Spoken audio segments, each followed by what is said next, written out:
नमस्कार विद्यार्थी मित्रांनो, या लेक्चर मध्ये आपण क्वाड्रॅटिक जे इक्वेशन आहे चॅप्टर 2 त्यामधले काही महत्त्वाचे पॉइंट बघूया। आपण प्रॅक्टिस सेट 2.4 पर्यंत सगळं कंप्लीट करू आणि प्रॅक्टिस सेट 2.5 ला जे लागणार आहे आपल्याला प्रीरिक्विसाइट ते बघू। काय काय आहे, नेचर ऑफ द रूट्स, मग relation between roots and the coefficient, नंतर ऑप्टेन हॅव्हिंग रूट्स, हे आपण एक बघूया। सगळ्यात पहिले काय करू आपण, nature of the roots of the quadratic equation म्हणजे काय। आपण आतापर्यंत प्रॅक्टिस सेट 2.1 2 3 आणि 4 मध्ये काय करत होतो, एक आपल्याला क्वाड्रॅटिक इक्वेशन दिलेलं होतं, त्याच्यावरून रूट्स फाइंड करत होतो। मग ते रूट्स फाइंड करताना आपल्याला दोन रूट्स भेटायचे। क्वाड्रॅटिक इक्वेशनला आपल्याला किती, दोनच रूट्स भेटणार। मग त्या रूट्सचं नेचर काय आहे ते आता बघू, समजून घेऊ। सगळ्यात पहिले आपल्याला माहितीये x equal to minus B plus minus root मध्ये B square minus 4ac by 2a हा आपला फॉर्म्युला आहे क्वाड्रॅटिक इक्वेशनचा, फॉर्म्युला मेथडचा। आणि त्यामध्ये आपण काय करत होतो, हा जो बी स्क्वेअर मायनस 4ac आहे, काय बी स्क्वेअर मायनस 4ac हा जो आहे त्यालाच काय म्हणतात, डिस्क्रिमिनंट। डिस्क्रिमिनंट म्हणतात, हे बघा डिस्क्रिमिनंट म्हणतात। आणि तो जो आहे डिनोट करतो डेल्टा आणि किंवा कॅपिटल टी नी, पण आपल्या पुस्तकात आता डेल्टा दिलेला आहे। डेल्टा काय आहे, हा ग्रीक लेटर आहे, जसं alpha beta gamma delta. Okay, हा डेल्टाने आपण हे बघा delta is equal to B square minus 4ac। मग हे जे आहे डेल्टाने आपण त्याला डिनोट करतो। मग ह्या सगळा खेळ इथं हा बी स्क्वेअर मायनस 4ac वर चालतो। सपोज आता बघा इथं तीन केस निघतात, या सर्व सॉल्व्ह करून काय आहे आपला हा फॉर्म्युला, आणि बी स्क्वेअर मायनस 4ac लाच डिस्क्रिमिनंट म्हणतात।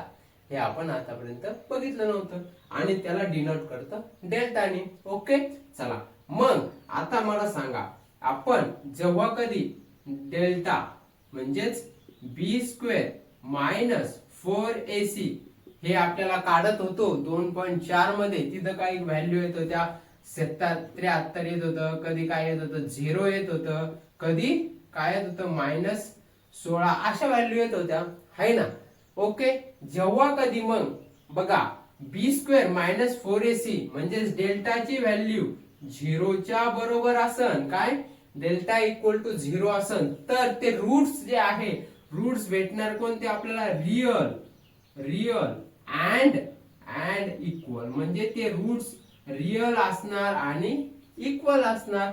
आणि तेव्हा जर कधी बी स्क्वेअर मायनस 4ac हा जो रूट्स आहे त्याची जी व्हॅल्यू ग्रेटर दॅन 0 म्हणजे हा आहे ग्रेटर दॅन 0, तर तेव्हा आपल्याला रूट्स कसे भेटणार, रियलच भेटणार, रियल अँड बट काय देणार, अनइक्वल, म्हणजे रियल भेटणार आणि अनइक्वल राहणार। आणि जेव्हा ही जी डेल्टाची व्हॅल्यू आहे निगेटिव्ह मध्ये म्हणजे लेस दॅन 0 असणार, तेव्हा जे रूट्स भेटन ते नॉट रियल भेटणार, नॉट रियल, ते इमॅजिनरी मध्ये असणार, त्याला आय ने डिनोट करतात इमॅजिनरी, ते आपण 11th क्लासचा कन्सेप्ट आहे। पण इथं आपल्याला एवढंच लक्षात ठेवायचं आहे, डेल्टाची व्हॅल्यू जर इक्वल टू 0 असेल तर रूट्स आपल्याला रियल आणि इक्वल भेटणार। डेल्टाची व्हॅल्यू ग्रेटर दॅन 0 असेल तर रियल अँड अनइक्वल भेटणार। डेल्टाची व्हॅल्यू लेस दॅन 0 असेल तर नॉट रियल असे रूट्स भेटणार। आणि डेल्टा म्हणजेच काय आपला बी स्क्वेअर मायनस 4ac, बी स्क्वेअरलाच काय आपण डिस्क्रिमिनंट म्हणतो, आणि ते कुठून आला, आपल्या फॉर्म्युला मेथडच्या फॉर्म्युला मधला, रूट्स मधला। ओके, आलं, हे जे कन्सेप्ट आहे ते आपल्याला लागणार आहे आणि व्हेरी व्हेरी इम्पॉर्टंट आहे। 2.5 जो आहे एक्सरसाइज ती खूप इम्पॉर्टंट आहे एक्झाम पॉइंट ऑफ व्ह्यू नी, आणि हे जे आहे त्याच्यासाठी लागणारे आहे तक्ता, तुम्ही एकदा हे प्रॉपरली लिहून घ्या। आता मला सांगा नंतर काय करायचं आपल्याला, relation between roots of the quadratic equation and coefficient. बघा आता जो कोएफिशियंट आहे, कोएफिशियंट क्वाड्रॅटिक इक्वेशनचा आणि रूट्स त्याच्यामधलं नेमकी रिलेशन काय असणार। मग हे क्वाड्रॅटिक इक्वेशन दिलेले आहे आपल्याला, काय ax square plus bx plus c equal to 0, हे काय जनरल फॉर्म। यामधला a b c हे काय आहे मला सांगा बरं का, काय आहे कोएफिशियंट, हे आहे कोइफिशियंट. ओके, स्पेलिंग बघून घ्या एकदा. आणि आपण जेव्हा एक क्वाड्रॅटिक इक्वेशन सॉल्व्ह करायचो फॉर्म्युला मेथडनी आणि फॅक्टरायझेशन वगैरे कम्प्लिटिंग द स्क्वेअर, दोन रूट्स भेटायचे. ते रूट्स काय पण होते, पण इथं मी त्या रूट्सला अल्फा आणि बीटा असे दोन रूट्स घेतो. बरं, अल्फा आणि बीटाच का घेतलं बरं, काही नाही, त्याचं नाव आहे म्हणून. जसं की इथं ए घेतलं, बी घेतलं आणि आपण एक्स वाय झेड पण घेत होतो. पण बघा ऑलरेडी एक्स वापरले गेलेला आहे, ए बी वापरलेले गेलेलं आहे. मग कन्फ्युजन व्हावं नये म्हणून आपण अल्फा बीटा म्हणजे काहीतरी वेगळे लेटर्स घेतलेले आहे सायंटिस्ट लोकांनी, आणि हे ग्रीक्स लेटर आहे. ओके, अल्फा बीटा हे काय आहे रूट्स. मग एखादं क्वाड्रॅटिक इक्वेशन दिलेलं आहे आपल्याला, त्याचा कोएफिशियंट आहे आपल्याकडे. म्हणजे सपोज आपल्याकडे एक क्वाड्रॅटिक इक्वेशन आहे X square plus 2x plus 5 equal to 0. Okay, यामध्ये कोएफिशियंट पण आहे आणि आपल्याला सांगितलेलं आहे अल्फा अँड बीटा असे दोन रूट्स दिलेले पण आहे. तर मग हे जर रूट्स पण असेल आणि क्वाड्रॅटिक इक्वेशन पण असेल तर मग काय काढायचं बघा, अल्फा प्लस बीटा याचे काय येतं minus B by A and alpha into beta म्हणजे दोघांचा product C by A. Okay, minus alpha plus beta minus B by A आणि alpha into beta C by A. आता हे फक्त तुम्ही फॉर्म्युला लक्षात ठेवा. याला सम ऑफ द रूट्स पण म्हणतात, दोन रूट्सची बेरीज, आणि याला प्रोडक्ट ऑफ द रूट्स असं पण म्हणतात. हे जे आहे रूट्स आपल्याला दिलेले आहे आणि क्वाड्रॅटिक इक्वेशन दिलेलं आहे, त्याच्यावरून आपल्याला रिलेशन काढायचं तेव्हा हे यूज होतं. आता तुम्ही काय करा, हा एक तक्ता, हा एक तक्ता आणि हा एक तक्ता, असं तिन्ही तक्ते तुम्ही लक्षात ठेवा. मग जसं जसं एक्झाम्पल सॉल्व्ह करू तुम्हाला आणखीन क्लॅरिटी येऊन जाईल. चला आता मग काय, आतापर्यंत आपण काय करत होतो, एक क्वाड्रॅटिक इक्वेशन दिलेलं होतं त्याच्यावरून रूट्स काढत होतो.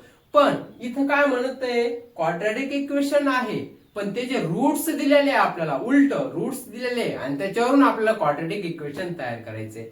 मग अल्फा आणि बीटा असे दोन रूट्स दिलेले आहे क्वाड्रॅटिक इक्वेशनचे आणि ह्या रूट्स वरून आपल्याला काय करायचे, क्वाड्रॅटिक इक्वेशन तयार करायचं आहे. मग त्याचा तयार करायचा फॉर्म्युला काय आहे, हा आहे बघा, x square minus alpha plus beta x plus alpha into beta. मला सांगा हेच जर कधी आपण असं तुम्ही लक्षात ठेवायचं, A X square plus B X plus C equal to 0, हेच आपलं जनरल फॉर्म सोबत बघा. एक्स स्क्वेअर इथं आहे कोएफिशियंट 1, बी च्या जागी अल्फा प्लस म्हणजे अल्फा प्लस बीटा मायनस मध्ये आणि सी च्या जागी अल्फा इंटू बीटा. ओके, याच्या सोबत कम्पेअर करून तुम्ही लक्षात ठेवू शकता. म्हणजे दोन रूट्स दिलेले आहे आणि त्याच्यावरून इक्वेशन तयार करायचे. आतापर्यंत काय करत होतो आपण, इक्वेशन दिलेले त्याच्यावरून रूट्स काढत होतो, पण आता रूट्स दिलेले त्याच्यावरून इक्वेशन काढायचे. ओके, चला आता काय आपण तीन बघितले कन्सेप्ट. काय आहे nature of the quadratic equation, जे रूट्स आहे त्याचं नेचर काय, real, unequal, real and unequal आणि नॉट रिअल असे तीन आहे. ते कशावरून, डिस्क्रिमिनेंट म्हणजेच काय, बी स्क्वेअर मायनस 4ac. बी स्क्वेअर मायनस 4ac कडून आला आपल्याला फॉर्म्युलाचा जो मेथड आहे, फॉर्म्युला आहे X is equal to minus B plus minus root मध्ये B square minus 4ac by 2a. Okay, त्यालाच आपण जो रूट मध्ये बी स्क्वेअर मायनस 4ac त्याला डिस्क्रिमिनेंट म्हणता आणि त्याच्यावरून त्या तीन केसेस आपल्याला तयार झाल्या. नंतर रूट्स आणि कोएफिशियंट, दोन रूट्स दिलेले असतील आपल्याला अल्फा आणि बीटा आणि एखाद्या क्वाड्रॅटिक इक्वेशनचं कोएफिशियंट ए बी सी असे असत, त्याच्यावरून आपल्याला alpha plus beta equal to minus B by A आणि alpha into beta C by A असे दोन बघा. ए कॉमन आहे, मायनस बी आणि वरती सी ठेवायचा. ओके, चला आणि नंतर रूट्स दिलेले असत त्याच्यावरून क्वाड्रॅटिक इक्वेशन तयार करायचं. तर काय, x square minus alpha plus beta x plus alpha into beta. Okay, चला आता अशाच व्हिडिओसाठी आपल्या चॅनलला काय करा, तुम्ही लाईक करा, शेअर करा आणि सबस्क्राईब करायला विसरू नका. भेटूया नेक्स्ट व्हिडिओ मध्ये विथ प्रॅक्टिस सेट 2.5 सोल्युशन. चला तोपर्यंत धन्यवाद.